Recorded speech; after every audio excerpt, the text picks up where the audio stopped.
Economics, Standard 12, Unit 9, Fiscal Economics continued. Let us learn today public debt. The responsibilities of the state have increased enormously in the 20th century. Hence, the state has to supplement the traditional revenue sources with borrowing from individuals and institutions within and outside the country. The amount of borrowing is huge in the underdeveloped countries to finance development activities. The debt burden is a big problem and most of the countries are in debt trap. According to Philip E. Taylor, the debt is the form of promises by the Treasury. It's the form of promises by the Treasury to pay to the holders of these promises a principal sum, and in most instances, interest on the principal. Borrowing is restored to in order to provide funds for financing a current deficit.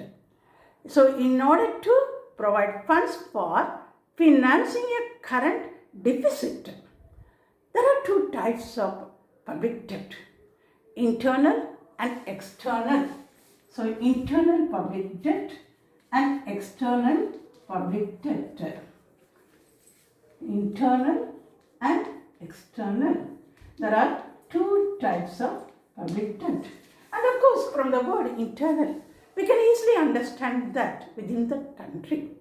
So, an internal public debt is a loan taken by the government from the citizens or from different institutions within the country. And internal public debt only involves transfer of wealth. An internal public debt only involves transfer of wealth. The main sources of internal public debt are main sources.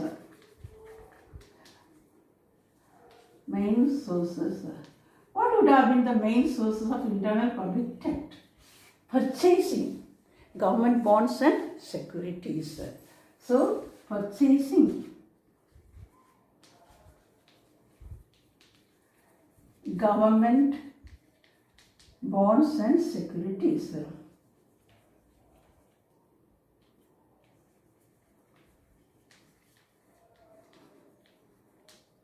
So, government bonds and securities. First, by individuals. Individuals can purchase government bonds and securities. Individuals. Secondly, banks, both public bank and private banks. Third, non-financial institutions. Non-financial institutions. So, non-financial institutions such as LIC, GIC can buy the government bonds and securities. Fourthly, of course, the main supporter, central bank. Central bank can lend the government in the form of money supply and also can issue money to meet the expenditure of the government. So, fourth important internal source is central bank. So, central bank supports the government in the form of money supply and in the form of issue money. Then external public debt. Of course, it's understood. That is when a loan is taken from abroad or from other, that is international organizations, financial organizations. It is called as external debt.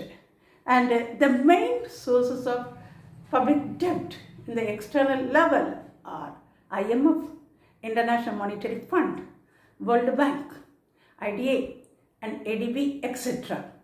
Loans from other countries and governments are also included in the external public debt. So, external public debt, first, loans from abroad. Loans from abroad.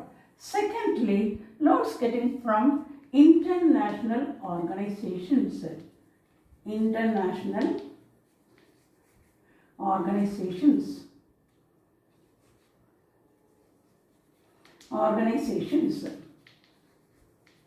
So there are two types of public debt, internal and external. The main sources of internal public debt are purchasing of government bonds and securities by individuals, banks both by private and public, and non-financial institutions such as LIC and DIC, and then central bank support in the form of money supply and also issuing of money.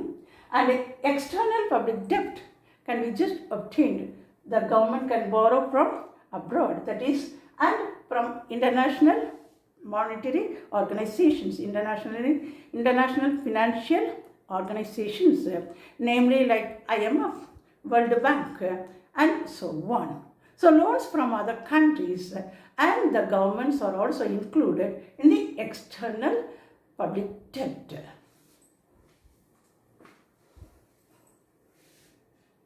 There are many causes for the increase in public debt. First, war and preparation of war. So causes. Under causes, first, war and preparation of war.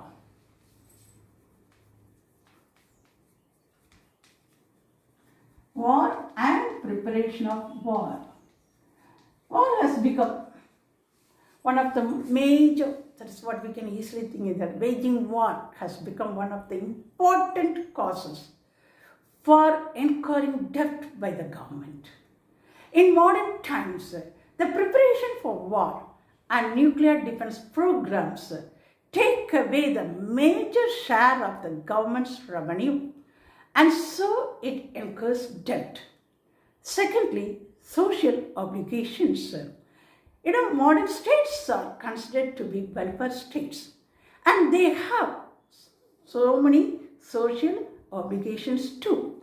They have to undertake many social obligations like public health sanitation and education, insurance, transport and communications, etc. Besides providing the minimum necessaries of life to the citizens in the country. To finance this, the state has to incur a heavy public debt. So the government has to provide, that is, basic necessaries for the life of citizens.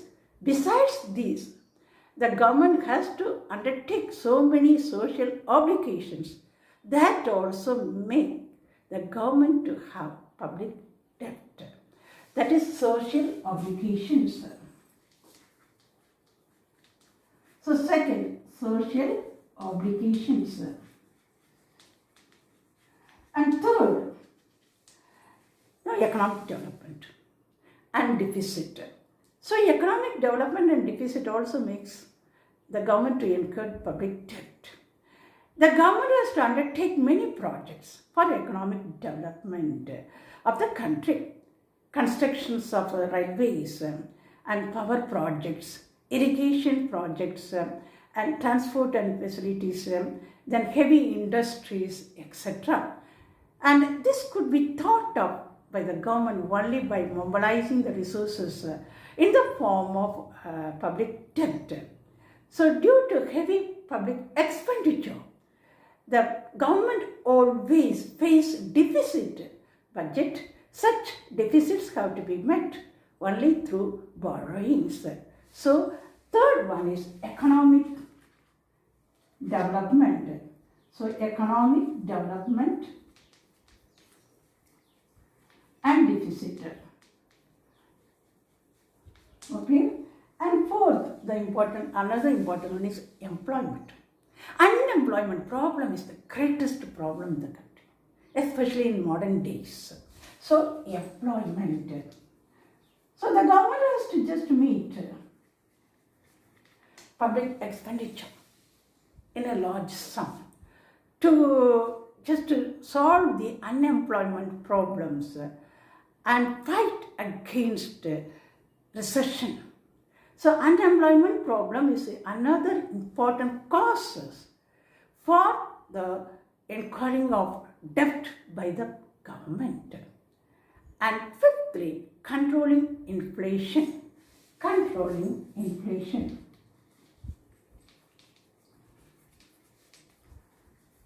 So during inflation time, the government has to control the inflation in such a way that is, and it has to withdraw the excess money from circulation by raising public debt and thus prevent prices from rising.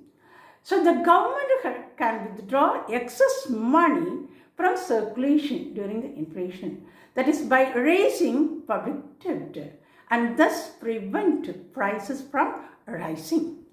And sixthly, fighting depression. During the depression phase, private investment is lacking. So during the depression time, private investment is lacking.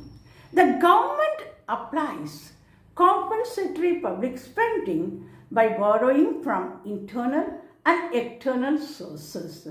So the government compensates this, just applies compensating public spendings by borrowing from internal and external sources.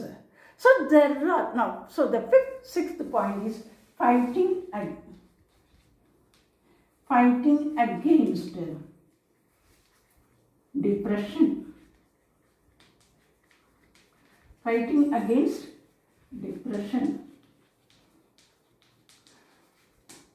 So there are many causes for public debt.